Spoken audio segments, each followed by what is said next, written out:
E aí, pessoal, professor Marcos aqui. E hoje é um vídeo que eu gosto de fazer, é um vídeo que eu falo de leituras de livros. Se tem uma coisa que eu acho que é importante, não só para a vida de um professor que lida com conhecimento, com a transmissão de conhecimento, mas para todos. Se você quer entender a realidade que o cerca, ou pelo menos ter uma bagagem teórica, cultural, para tentar entender as questões que lhe afligem do mundo, você tem que ler. Se você quer desenvolver o seu imaginário, o seu poder de, as suas habilidades de comunicação, você tem que ler. Seja literatura, seja ficção, seja livros teóricos, livros técnicos, enfim, de acordo com o seu gosto. E as minhas leituras, elas se dividem em dois tipos. Livros de literatura, que eu tenho lido cada vez mais, inclusive são os mais prazerosos de ler, e os livros de não ficção, os livros mais teóricos ou técnicos, como queiram chamar, livros que tratam de temas que eu me interesso atualmente, como geopolítica, política, tecnologia, economia, sociologia. Eu me interesso por esses temas, então eu intercalo minhas leituras entre ficção e estes livros de não ficção com esses temas que eu acabei de citar. Mas então, quais foram os livros que eu li no ano de 2025? Eu não sou um leitor daqueles que leem 50, 60 livros, né? Esses dias mesmo eu entrei num grupo de leitura e vi lá alguns comentários, né, de algumas pessoas. Teve gente que disse que já leu 100 livros em um ano. Mas quantidade não é qualidade. Isso não quer dizer que não seja legal ler muitos livros, né? Quem sabe eu ainda consiga um dia ler mais em um ano, mas a minha meta é sempre bem singela. Pelo menos um livro por mês eu estou lendo. Então, os livros que eu li este ano, né, vou colocar a lista aqui na descrição, eles foram 11, 12 livros, né? Só que tem leituras aqui que não foram leituras completas, no caso uma, né? Que é o livro do Nelson Rodrigues, que é um livro de contos. Mas li aí 12 livros, posso contar como 12 livros, né, no ano. E as leituras foram estas que eu vou comentar agora. Então, se você não é inscrito aqui, já deixa seu like, se inscreve, comenta se você já leu algum destes livros, que isso anima, né, o criador aqui de conteúdo deste canal pequeníssimo do YouTube. Então, eu vou começar pelos livros de ficção. O primeiro livro que eu li este ano foi este clássico aqui, indiscutível, Crime e Castigo, de Dostoiévski. É o segundo livro que eu leio dele. Eu li Memórias do Subsolo. E para quem gosta de obras que exploram aí temas bem complexos e profundos, não é uma leitura rasa, não é uma história rasa, que pelo tamanho você vê que não vai ser um livro com uma história simples. Na verdade, nós temos aqui uma trama bem complexa, que envolve o assassinato, né, de uma pessoa, aliás, de duas pessoas. Isso não é spoiler, porque todo mundo sabe que se trata disso, e é bem no início do livro. Então, nós temos aqui uma obra que acompanha a angústia de Raskolnikov, desde a sua idealização do crime até o desfecho, né? E aqui tem uma gama de discussões assim muito loucas, né? E os personagens de Dostoiévski são assim, parece que todos são intelectuais, porque aqui às vezes tem páginas e páginas da fala de um deles comentando aí sobre algum tema que estão discutindo. Então aqui tem discussões sobre fé, sobre socialismo, sobre as desigualdades sociais. Você tem aqui a exploração das emoções humanas, da personalidade humana, que envolve coisas bem ruins, como a inveja, a raiva. E Enfim, leiam este livro, né? Leiam esta história do jovem Raskolnikov e não vou falar mais porque vou acabar dando algum spoiler aqui. Só leiam, né? Isso aqui é magnífico. Li também O Morro dos Ventos Uivantes, de Emily Brontë, ou Brontë, não sei qual é a pronúncia. Um clássico, né? Você acompanha a história aqui do cigano Heathcliff, que foi adotado por uma família maltratado e ali ele se apaixona pela Catherine. Depois, né, o desenrolar dessa história aqui faz você sentir raiva dele, dos demais personagens. São pessoas horríveis dessa história.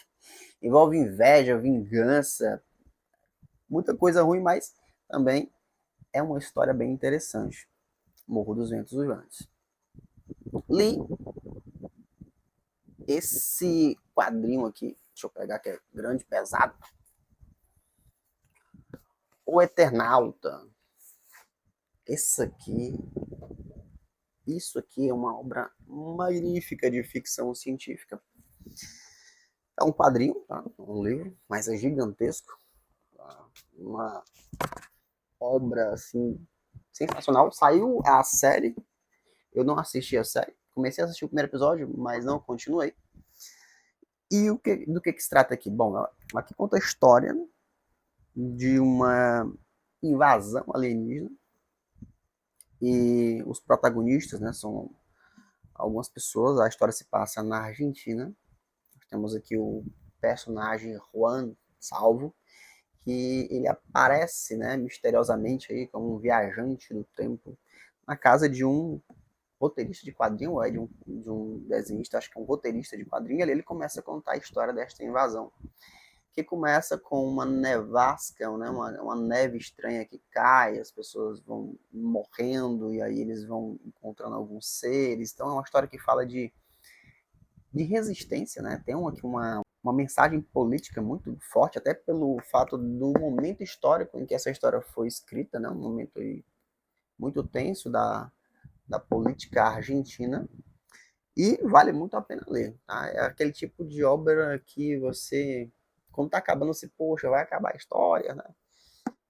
Assim como os demais que eu li, eu não li nenhum livro ruim esse ano, né? Não tem nenhum livro que eu digo, esse livro foi ruim. Os livros de ficção, o quadrinho, todos foram muito bons.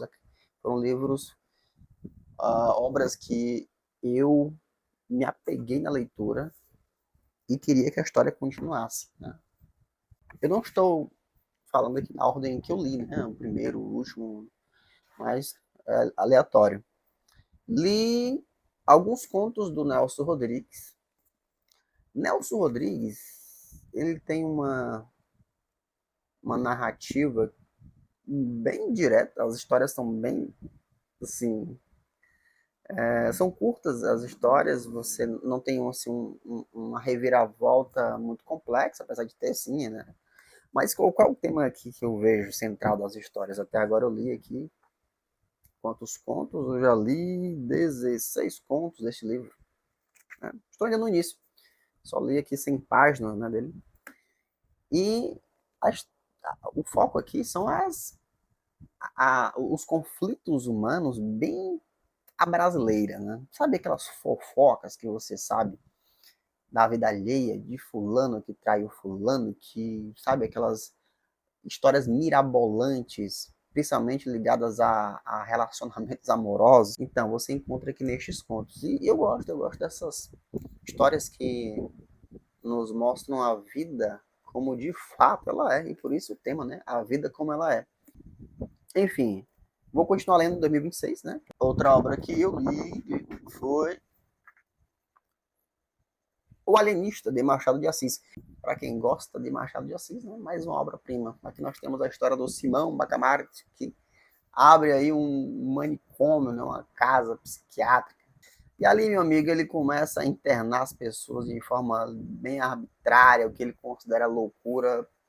Ele vai jogando lá dentro, aqui você tem uma disputa de poder, algumas pessoas se rebelam contra isso, né? Temos alguns personagens aqui que vão criticar suas atitudes, envolve política, enfim, se eu falar muito aqui, vou entregar a história dar spoiler, e só leio, né? Machado de Assis é Machado de Assis.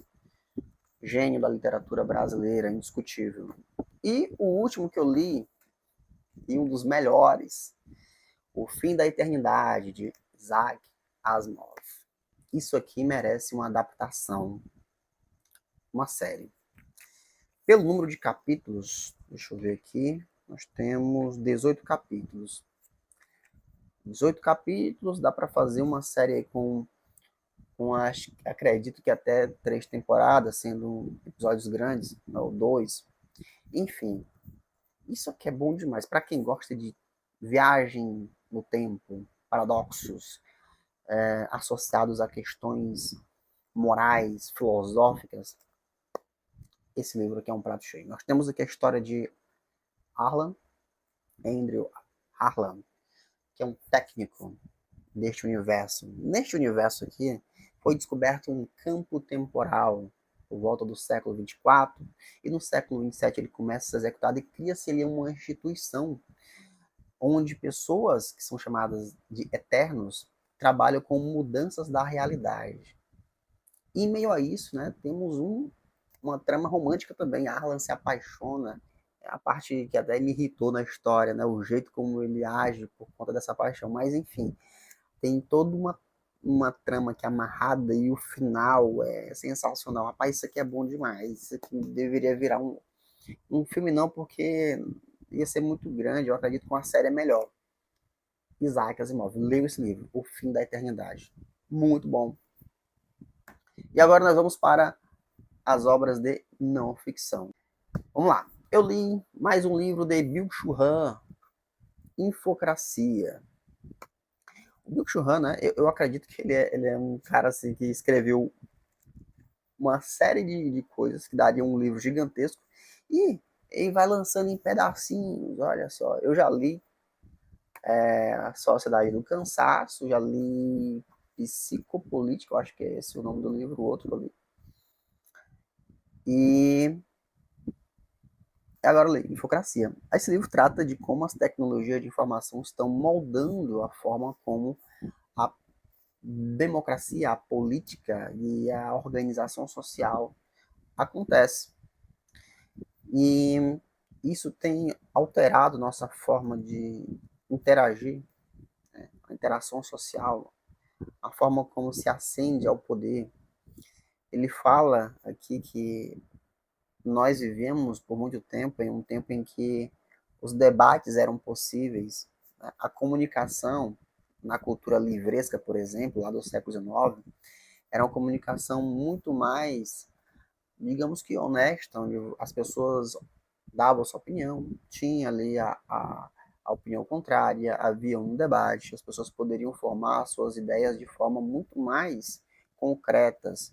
E ele cita que a democracia neste mundo digital, ela não é uma democracia como de fato deve ser uma democracia.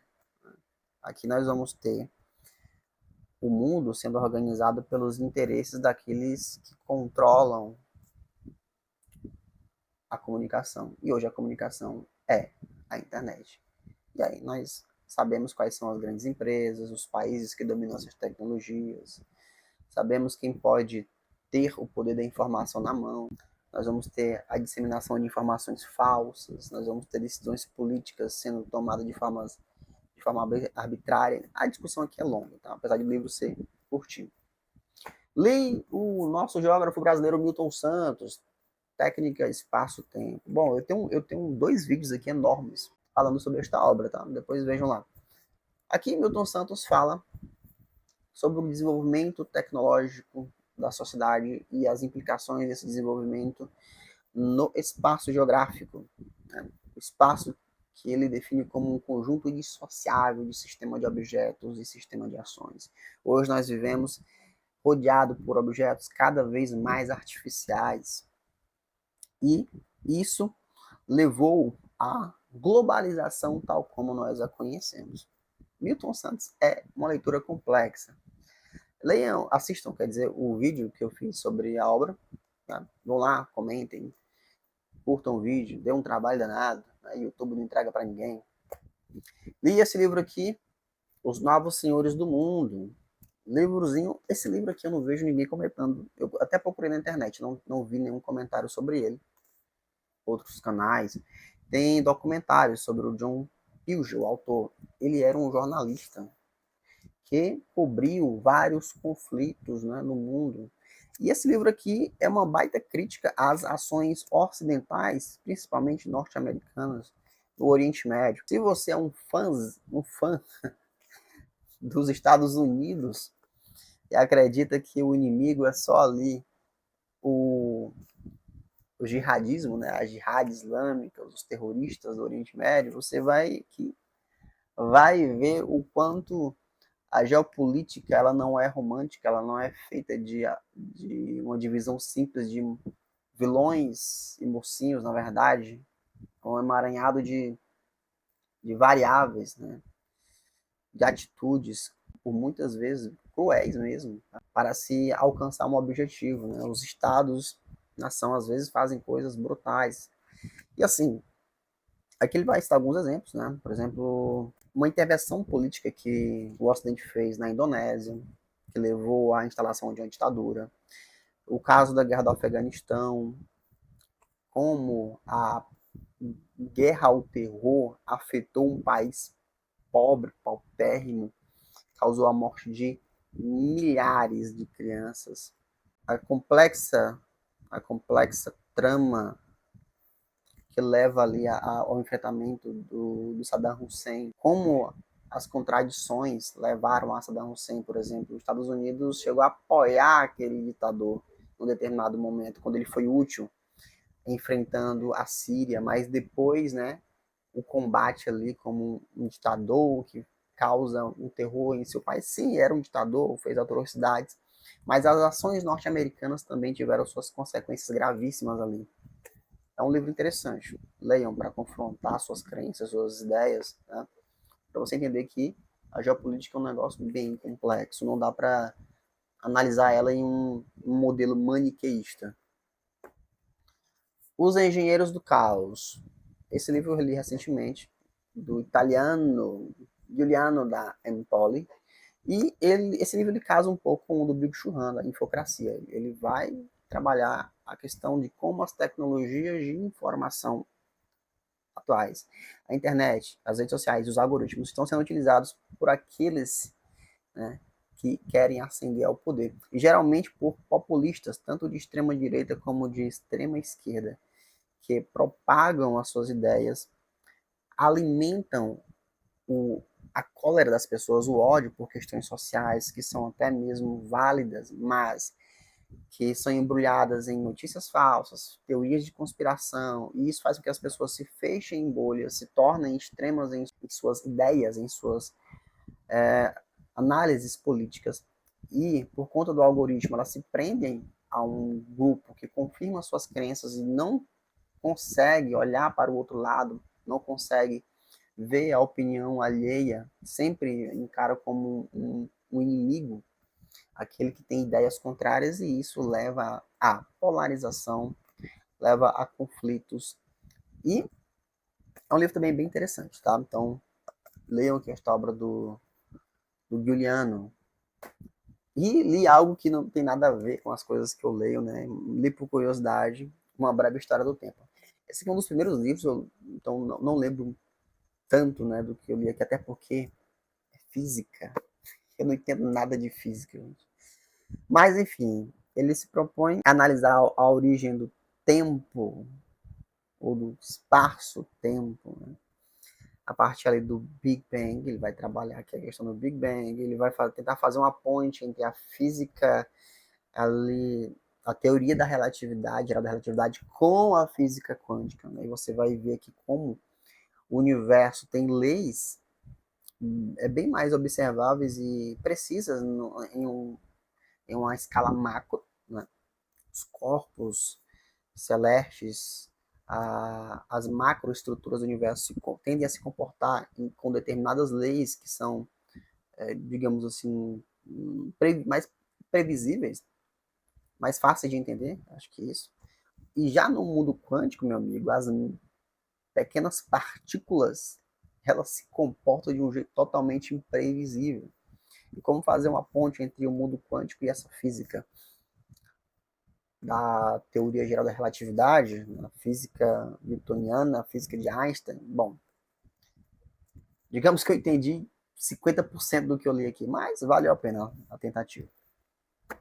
E por fim, o livro mais fascinante que eu li este ano, o livro de não ficção mais fascinante foi esse aqui, Armas, Germes e Aço, de Jared Diamond. Esse livro, primeiro eu quero fazer uma crítica, né? Esta edição aqui da Record, eu não sei se é só o meu, mas ela desmontou. Eu tive que ler o livro assim, página por página, caindo, eu ia juntando. Eu vou encadernar, né? Tentar encadernar, ou ver se alguém faz um serviço de restauração com brochura mesmo. Por que que as sociedades humanas trilharam caminhos diferentes no que diz respeito ao desenvolvimento técnico, no que se refere à forma de organização política, no que se refere ao desenvolvimento da escrita, ou seja, por que que até hoje nós percebemos, né, diferenças gritantes entre sociedades na forma como elas estão estruturadas. Eu tinha essa dúvida, né, desde criança, ali na escola, né, na adolescência na escola, quando nós trabalhávamos a questão da colonização e tudo, aí eu ficava imaginando assim uma coisa, mas interessante, né?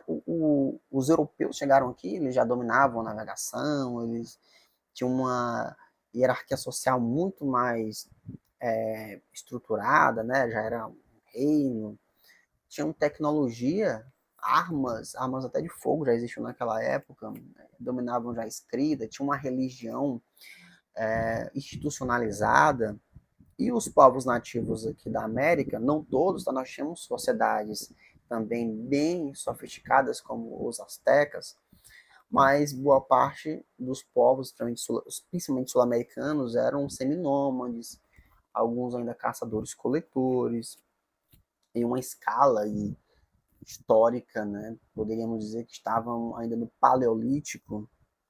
E por que essa diferença? Aí este livro traz uma proposta que eu vi que era uma proposta, né, para desfazer uma visão mais, digamos até que racista, né? Racista do porquê que as sociedades se desenvolveram de forma diferente. Porque muitos teóricos no passado associavam isso à raça, né?